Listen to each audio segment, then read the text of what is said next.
emitir bonos, deuda en pesos, al mercado de capitales.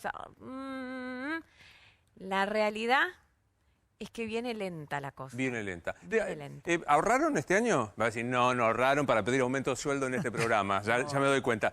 Digo, porque hoy Raúl, vos sos bravo también para el tema, ¿no? Claro, bueno, que si quieren generar un aumento, nosotros estamos encantados. Elena, saben cómo se pone en estas circunstancias. ¿Ahorraron los argentinos o no ahorraron los argentinos? Bueno, los argentinos cada vez tienen menos capacidad de ahorro. Claro. Y efectivamente, de un mes a otro bajó la capacidad de ahorro. Es interesante ver, digamos, qué porcentaje aún mantiene capacidad de ahorro. Vos fijate que en el total país solo el 13% dice que pudo generar algún ahorro en el último mes. Allá está. Y la clase media dice que el 14.5% pudo generar algún tipo de ahorro el último mes. Esto viene cayendo, digamos, en los mejores momentos hace 4 o 5 años, 3, 4, 5 años, estaba entre el 20 y 25% la gente que tenía capacidad de ahorro. Ha caído, claro. Y ha caído 10 puntos. Es más, Florencia, has contado, ha desahorrado mucha gente por el tema de los parates económicos. Digamos, claro. independientemente del consumo de los ahorros. Claro. Ahora es interesante ver cómo ahorra la gente. A ver, próxima placa, Esos diré. que ahorran, Sí. ¿cómo ahorran? ¿Cuáles son las formas que adopta el ahorro? Empezamos con el total país. Bueno, empecemos por el total país. El principal modo de ahorro, 32,2, es la compra de mercadería. Tiene lógica, Florencia. Tiene lógica, la gente que tiene poco ahorro en supermercado compra productos de limpieza, se estoquea en tiempos de inflación. La gente que por ahí tiene algo más de plata en el bolsillo va por los materiales de la construcción, por eso estamos viendo el boom de demanda de materiales de construcción de este último tiempo. Y el cuello de botella, mercadería, ¿no? Y bienes durables, mucha demanda de electrodomésticos, estamos viendo demanda de autos 0 kilómetro, en gran medida es esto. Bien. El segundo rubro... El segundo punto es la moneda local en pesos, plazo fijo en pesos a plazos cortos, digamos. Necesita estar líquido, pero le das un cachito de... Siente que gana algo, digamos. Ese es el inversor que no suele ser tan avesado. O sea, el que conoce poco y el que va a un instrumento Bienvenido, claro. muy conservador que en general termina perdiendo, ¿no es cierto? No me importa, no entiendo... Yo lo quise poner de una manera un poco más adelante. Suele no ser tan avesado. No entiendo nada, así que... No. A veces le pega, la mayoría de las veces le va mal. Quiero que sepan que para mí el plazo fijo es casi un instrumento sofisticado. Imagínate cualquier otra cosa. Pero bueno, ahí estamos. Sí, Raúl. Después viene la moneda extranjera, es decir, la compra de dólares, ya sea en ahorro legal o ahorro ilegal. Y lo interesante aquí es que se fija más la clase media que el total país en el ahorro en dólares. Bien. Y queda un poquito más que es el 4,3 y el 2, que serán otro tipo de ahorro, ¿no es cierto? Ahora, la clase media, bastante parecido, pues lo estoy viendo, ¿no? Sí. Muy parecido, pero la clase media, digamos, un poco menos en mercadería, un poco más en dólares. Totalmente. Plazo fijo iguales. Me gustó porque aparte de este informe trajiste algo que me parece muy interesante y que tiene que ver, hoy vamos a hablar con Gabriel Rolón de todas estas cosas, y que tiene que ver con los miedos y cómo estamos atrás. Es una etapa, creo que todos definiríamos el 2020 como un año de miedo, por distintas. Y has traído como... Esta es una sociedad temorizada. Contame eso. ¿A qué le tiene miedo la gente y cómo reacciona frente a esto? Bueno, nosotros venimos evaluando el miedo desde el principio del coronavirus. Cuando empezó el coronavirus, la gente tenía miedo a contagiarse. Es más, fíjense que menos del 10% de la gente se contagia y está en una situación grave. Esto no está acá, esto te lo cuento, ahora vamos a ir acá. Cuando nosotros le preguntábamos a la gente, el 62% pensaba que si se contagiaba su caso iba a ser grave. Mirá. Claro. Eso te da la pauta del miedo. Claro. Se empezó el coronavirus con muchísimo miedo. Claro. Y poco a poco se fue perdiendo el miedo. Cosa peligrosísima, especialmente en la etapa que estamos de la espera de la vacuna. Claro. Porque esa pérdida de miedo... Claro, y eso es lo que justifica la parálisis probablemente ante el miedo. Uno se paraliza, Obvio. que existió en el arranque de la cuarentena con el alto nivel de cumplimiento y luego finalmente cómo se ha ido relajando la situación porque al fin del camino necesidad mató miedo.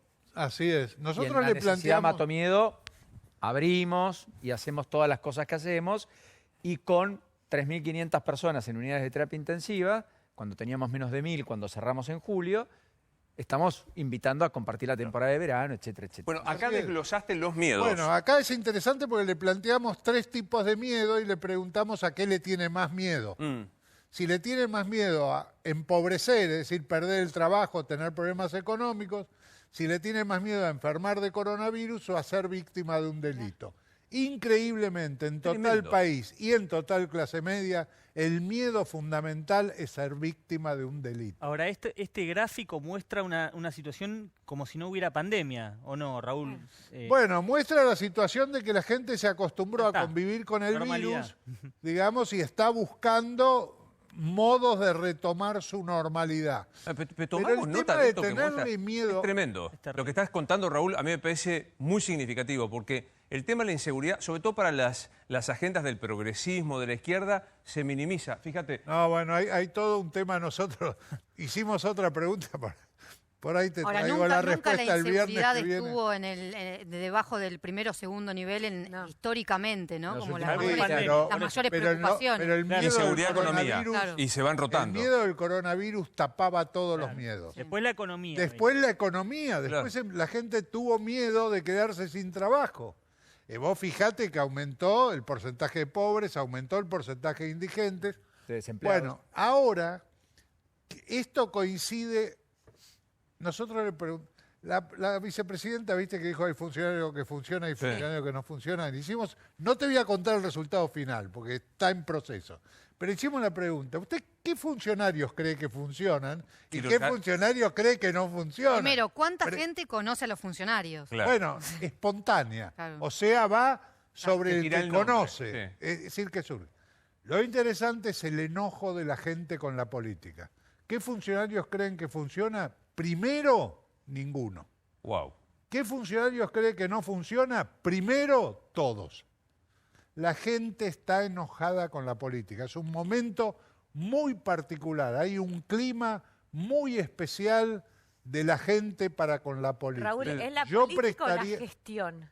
La gestión en sí, una gestión Es porque es la política, todo, o sea, si uno pero preguntara de repente en el Congreso o Claro. los legisladores también no funcionan, ¿es la gestión de repente que ven que en el día a día no Creo que es funciona enojo. o la política en general? que Bueno, sí, acá no. demuestran enojo. Debe ser todo, pero Bueno. acá muestran enojo. Ahora, lo increíble Sí. es que, ¿sabés quiénes aparecen?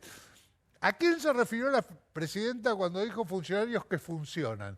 Que ¿Sabés no cuáles son los dos que Que no. funcionan? Que sí funcionan. No, pero Que acá sí, está- hay unos que funcionan y otros que no. ¿A quién ¿Cuáles sí? sí funcionan? ¿Sabes los dos primeros funcionarios que aparecen?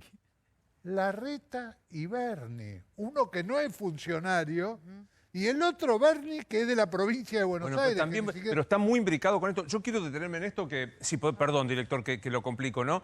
Pero yo quiero detenerme en este primer cuadro que vos planteaste porque me parece muy interesante. Época de coronavirus, le preguntás a la gente ¿a qué le tiene más miedo? Casi el 40, el 37,2% inseguridad. Que esto no tiene que ver con el coronavirus. Después aparece el tema del desempleo o perder el trabajo y quedarte económicamente. Y en tercer caso, la enfermedad que ya se llevó 41.000 fallecidos. Lo cual demuestra, me parece, que los funcionarios no toman nota de cuánto la inseguridad es importante para clase media más o menos igual, ¿no? Pero bueno, peor todavía, 42% de la inseguridad. No toman nota de cuánto importa la Vos inseguridad. sabés, hay un tema con esto que, digamos, alguien lo debe estar evaluando. Yo no sé si después hablarán del tema. Yo no conozco demasiado el tema.